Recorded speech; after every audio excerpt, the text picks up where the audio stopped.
Hello and welcome back to the Doctor's Garage here on YouTube. So unfortunately today my Defender 90 has failed its MOT. It's the first time it's ever failed its MOT since I've owned it, and although I thought it was going to fail on the number plate mounting on my Defender, it's actually failed on something a bit more serious, something that I have taken on replacing myself, which I'm going to do in this video, but something I'm not sure if I've bitten off more than I can chew, and that is the steering components. So essentially the steering box drop arm that links onto one of the rods, that joint has gone, which apparently is a known fault since doing some research on Defender issues, and also one of the track rod ends, one of the ends on the bar behind the axle. Now I've had a look underneath my Defender since I brought it back for some MOT yesterday, and I'm actually going to do the whole thing. I thought I would set myself a bit of a challenge of just replacing everything when it comes to from a steering point of view, and that also includes upgrading it as well. So many of you may know you can replace the Defender steering box drop arm to a Discovery one. I think it's a Discovery 1 vehicle, and I'm going to do that, and that's the Gwyn Lewis 4x4 kit. I've already spoken to Gwyn Lewis 4x4 on the phone. I actually spoke to the main man himself, Gwyn, very helpful, and advised what I need to do to be able to do this properly. So the full sumo bar kit, I've got a new damper I'm putting on as well, so quite looking forward to getting stuck into doing this, although I do feel that it's probably a little bit outside of my comfort zone, seeing as I'm not haven't really worked on my Defender that much from a mechanical point of view, but gonna be giving it a go in this video. And as always, appreciate any tips and tricks, although it may be a bit too late if I've done this video, but always let me know in the comments below if you think something should be done a little differently. So the parts are coming probably in another couple of days. I've ordered them from Gwyn Lewis 4x4 today, so I'm hoping they come soon. And in the meanwhile, I've been thinking as well, with my Defender in general, steering wise, when I get to about, I don't know if you guys, if you've got a Defender, let me know if this is the same for you in the comments below, but I get to like 50 or 60 miles per hour in my TD5 and the steering wheel starts shaking a bit, you get a bit of a wobble, and I've never really known what the problem is. And after looking underneath and finding out a whole new world about this whole steering setup, I probably think it's probably some of those linkages or the damper that's not probably working as well as it should. So I'm hoping that doing all of this upgrade as well will firstly get it through its MOT, which has got to be done in the next week, and also it will hopefully stop that wobble that I have at high speed. So let's see if that makes a difference, and yeah, looking forward to getting stuck in with it. So come with me on this video and let's see how we get on.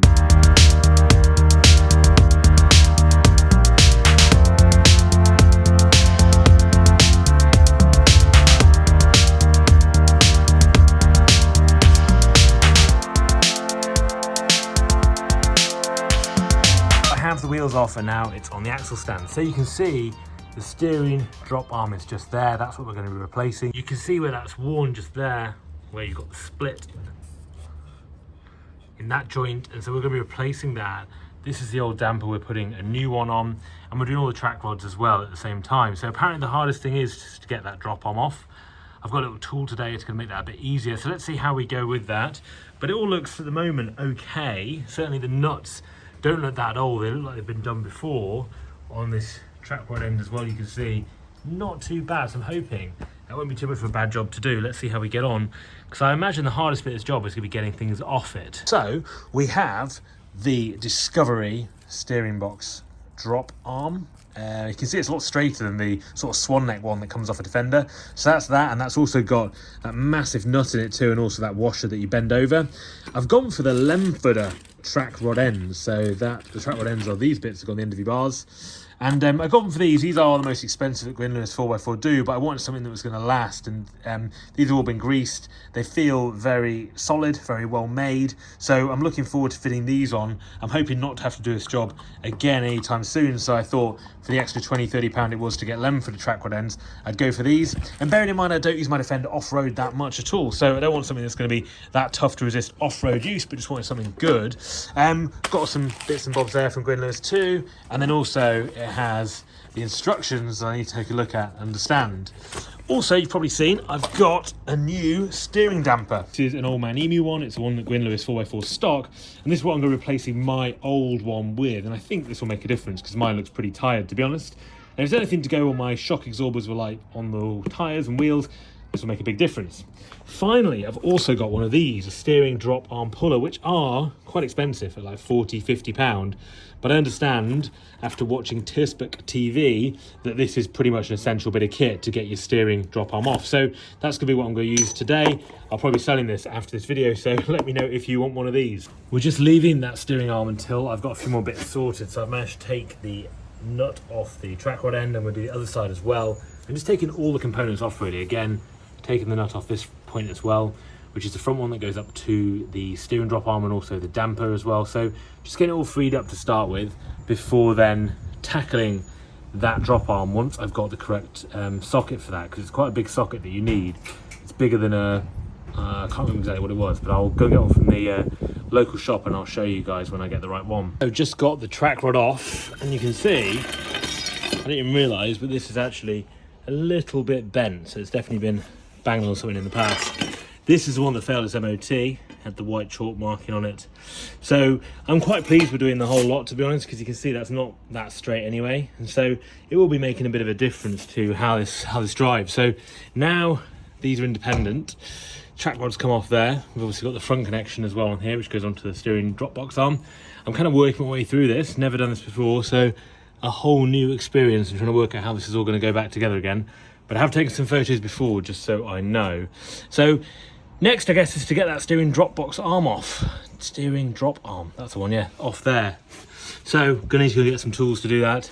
And yeah, it's going so well so far, getting everything off. I'm glad I haven't got to take these all apart and put them back on. So for anyone doing this job, mine's not even that seized up, but I'd recommend getting a new set of bars and stuff just so you don't have to go back through building these again, because they don't look that fun to do. So this is the old track rod or drag link on there, and you can see it's got a bit of a bend to it. And this is the new one. So this is the Sumo bar, much heavier, much more heavy duty, and you can see threaded on both sides with opposite thread on each end. So that's what we're going to be fitting next. So just putting all the bits on. This is the steering one. So with the steering one, with the new upgrade, you have to have an end on both sides, because on the original it's actually on the steering arm, the track rod end, whereas on the new one you've got it on the bar. So just setting those up and setting the track rod ends up as well.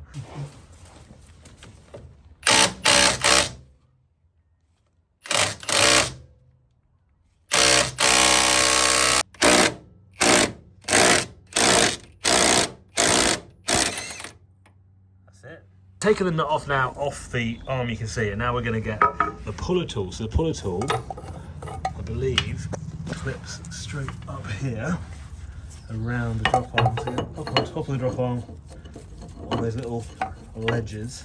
So that is the puller tool on there now, and that's going to tighten now into that thread and hopefully pull the arm straight off.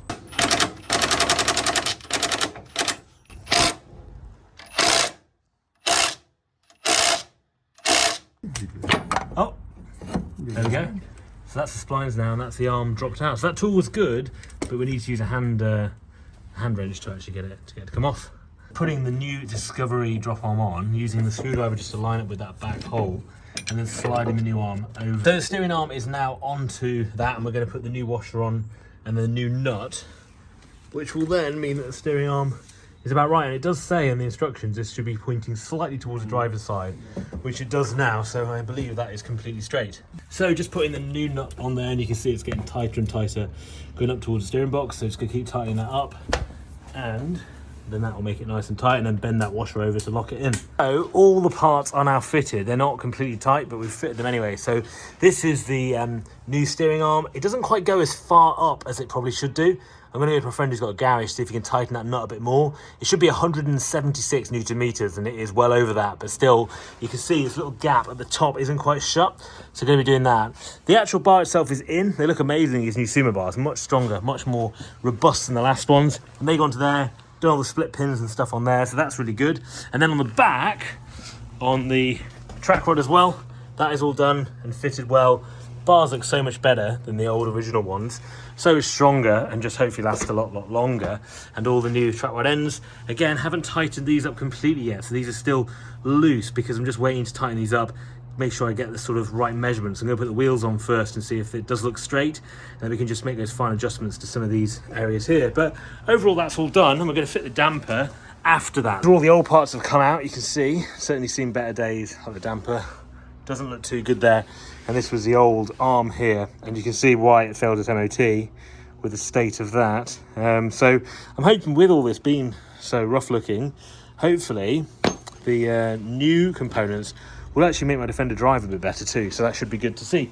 But yeah, overall, very pleased with that. All done. Fox shocks and springs still looking very good in there, and got these new components on now. So, gonna put the wheels back on and let's see where that gets us to.